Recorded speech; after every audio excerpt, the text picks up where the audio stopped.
Hi mga Mimasor! So for today's video ay nakasakay ako ngayon sa jeep at papunta akong pwesto dahil magre-receive ako ng stock. Fast forward nga, nakarating na ako dito sa pwesto, inaantay ko na lang yung truck na dumating. Dahil nga busy si kuya na magre-receive ng stock dito ay nakikusap siya sa akin na ako na lang muna ang magre-receive kasi hindi niya talaga maharap. Kaya tingnan nyo, nakapangbahayin pa ako dyan. Naglalaba ako sa bahay kanina, tapos after kong maglaba at maghugas ng plato ay gumora bells na ako papunta dito sa pwesto.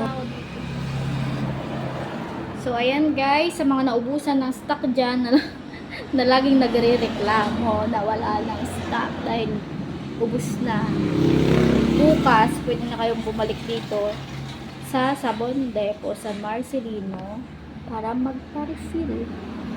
Ito nga po pala ang location namin dito sa Sabon Depot San Marcelino branch. Katapat lang po siya ng SMES San Marcelino Elementary School at kahilera po siya ng Malunggay Pandesal. So habang nag-aantay ako ng truck, meron tayong customer at bumili sila ng ice cream at maya-maya lamang ay dumating na.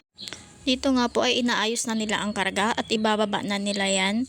So meron na nga po pala tayong walis, daspan, walis tingting at walis tambo. Father's Day nga din po pala ngayon, kaya sa mga dakilang ama dyan at sa mga nanay na naging ama, happy Father's Day sa inyo pong lahat. Sana'y wag po tayong mapagod sa pagsakripisyo at sa pagkayod para masuportahan ang pangangailangan ng ating mga anak.